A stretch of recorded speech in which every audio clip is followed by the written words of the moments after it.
નમસ્કાર. ગૌમાતાને રાષ્ટ્રમાતા જાહેર કરવાની માંગ સાથે અમરેલીમાં સંતો અને ગૌભક્તોએ જિલ્લા કલેક્ટરને પ્રાર્થનાપત્ર પાઠવ્યું.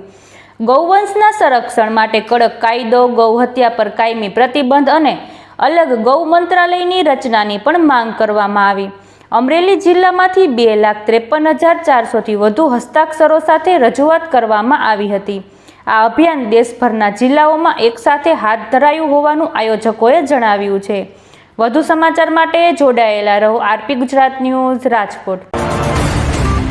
નમસ્કાર. વિવેક તળાવિયા સંગમ ફાઉન્ડેશન ટ્રસ્ટ ચલાળા ગૌ સન્માન આહ્વાન અભિયાન આખા ભારતની અંદર આજે 27 તારીખે અને સોમવારે સવારે એક સાથે બધી જગ્યાએ પ્રાર્થના પત્ર દરેક કલેક્ટર કચેરીએ દેવામાં આવ્યું છે. આમની પહેલાં પ્રાંત કચેરીમાં દેવામાં આવ્યા હતા. દરેક તાલુકા મથકે ભારતમાં આ ગાય માતા છે એ રાષ્ટ્રમાતા બને એટલા માટે બધા સંતો દ્વારા આ અભિયાન ચાલ્યું છે. સંતોએ ખૂબ મહેનત કરી છે અને એના દ્વારા આજે આખા ભારતની અંદર વિશાળ પ્રમાણમાં લોકો જોડાય અને આવેદનપત્ર દેવામાં આવ્યો છે. હા, શેની માટે છે અને આવેદન પ્રાર્થના પત્ર છે શેની માટે દેવામાં આવ્યું? પ્રાર્થના પત્ર છે એ ભારતમાં જે ગૌ માતા વાસ્તવમાં રાષ્ટ્રમાતા જ છે, પણ એને સૈદ્ધાંતિક રીતે એની મંજૂરી મળે, સરકાર દ્વારા એને ખરડો પ્રચાર કરવામાં આવે અને આ ગાય માતાને રાષ્ટ્રમાતા બને એ માટે બધા સંતોએ આજે પ્રાર્થના પત્ર બધા કલેક્ટર કચેરીમાં આખા ભારતમાં એક સાથે આપવામાં આવ્યું છે.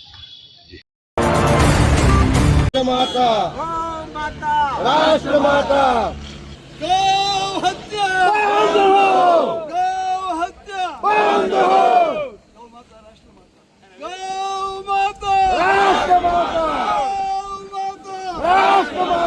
धर्म की जय हो, अधर्म का नाश हो, प्राणियों में विश्व का कल्याण हो.